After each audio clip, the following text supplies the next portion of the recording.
Hai, selamat malam. Untuk kali ini saya akan membahas mengenai cara pembuatan database baru untuk SPT tahunan badan. Nah, ini misalnya kita lihat di SPT kita, di programnya itu belum ada ya database-nya. Nah, ini kita harus buka yang namanya administrative tool. Kemudian kita buka yang namanya data source. Nah, kemudian kita pilih yang ini sistem DSN, kemudian new. Lalu kita pilih yang formatnya itu ada MDB-nya sama ya itu. Lanjut kita kasih nama database-nya, misalnya CV Mandiri Sukses. Kemudian kita select di mana letak kita taruh database barunya. Misalnya database kosongannya itu kita letakkan di C. Biasanya ada di program ya, save program di JP. Nah itu. Sebentar, kita cari dulu mana ya. Nah, di C, kemudian program file, lalu kita akan menemukan folder DJP. Kita pilih SPT 1771. Oke, kemudian kita pilih database-nya. Nah, ini tadi saya sudah siapkan database gosong. Saya rename namanya CV Mandiri Sukses. Kemudian OK. Lalu kita klik untuk pilihan database dan kemudian OK. Nah, sudah jadi. Kemudian kita cek lagi di program ESPT BPH badannya. Kita lihat connect to DB sudah ada. Kemudian kita isi database baru kita dengan NPWP-nya. Kita masukkan NPWP-nya. Ini contoh aja ya. Kita masukkan NPWP perusahaannya.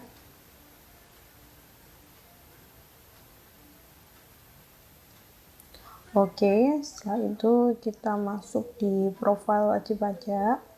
Di sini kita masukkan nama wajib pajaknya. Misalnya di sini CVABC gitu. Kemudian alamatnya harus diisi. Untuk yang paling wajib diisi itu adalah yang ada tanda bintangnya, itu wajib sekali untuk diisi. Kalau yang lainnya datanya ini nggak perlu diisi secara detail atau lengkap, nggak apa-apa. Misalnya nggak tahu, atau kalau misalnya tahu ya langsung diisi aja semuanya gitu. Tapi ini yang wajib diisi dan nggak boleh kosong itu yang ada tanda bintangnya itu.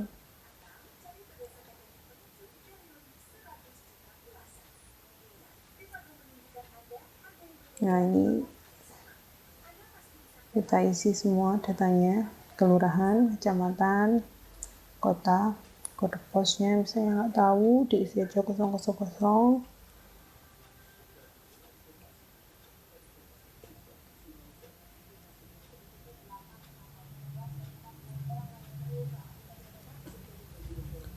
Kemudian kita cek ya KPP-nya apakah sudah sesuai. Di sini KPP-nya itu ditentukan dari nomor NPWP-nya tentunya.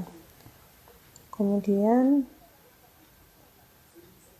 kita isi datanya ya, misalnya KLU-nya ini harus wajib diisi.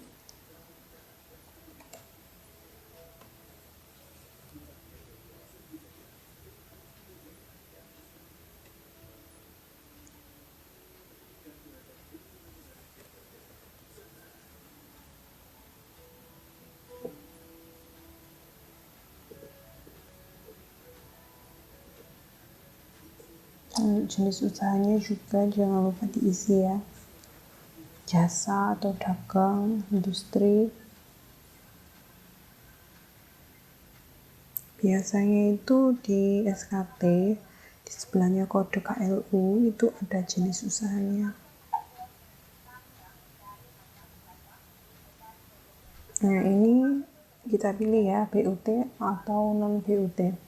Jadi BUT ini sepengetahuan saya itu adalah perusahaan asing yang dia misalnya dapat tender pekerjaan di Indonesia, kemudian dia mendirikan cabangnya di Indonesia untuk tender tersebut. Nah, itu disebut BUT, dia tergolong dalam BUT badan usaha tetap. Namun jika CV yang ada misalnya di Indonesia juga milik orang Indonesia sendiri, ini kita masukkannya serinya ke non BUT. Ini contohnya aja ya.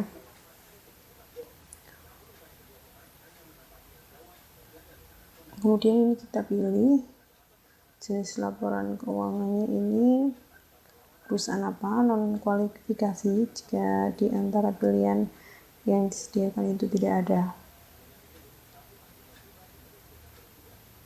Misalnya ini perusahaan jasa, tapi di sini nggak ada jasa, jadi kita bisa pilih dagang. Mungkin bedanya kalau di dagang nanti ada stok.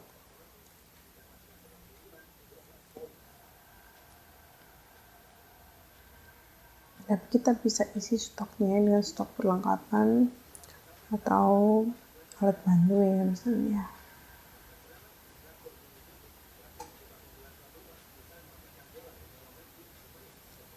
Atau jika tidak yakin bisa pilih yang non kualifikasi aja. Kemudian di bagian 2 ini, di halaman kedua ini harus diisi juga nama pemilik perusahaan, nama atau nama direkturnya, kemudian jabatan. Ini nanti akan muncul di SPT sebagai penanda tangan biasanya. Namanya ini akan muncul. Jadi misalnya kalau yang bagian tanda tangan itu direkturnya atau mungkin komisarisnya, nah ini bisa diisi di sini ya namanya. Kemudian dilengkapi dengan nomor NPWP-nya, terus nama dan jabatan. Nama pejabat penanda tangan dan kuasa itu kalau bisa tidak sama, tapi kalaupun sama mending yang nama kuasanya nggak usah diisi aja. Ini saya tadi coba kalau misalnya kuasanya sama namanya ternyata nggak bisa diisi.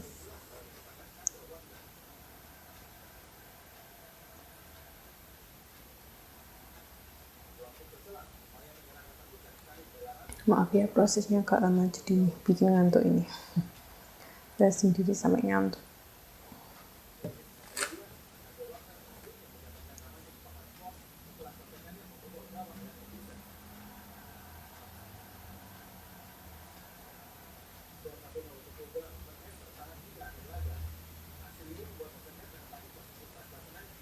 Biar gak ngantuk, bikin minuman hangat dulu sambil lihat videonya. Nah, ini tadi saya coba untuk memasukkan nama antara penanda tangan sama kuasa itu sama namanya, tapi ternyata nggak bisa. Kemudian saya hapus, lalu saya simpan.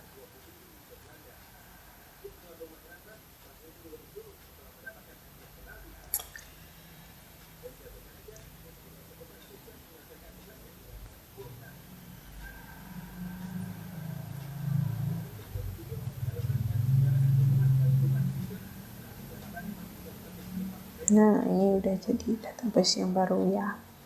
Kalau mau login tinggal masuk administrator, passwordnya 123. Oke, terima kasih udah nonton videonya.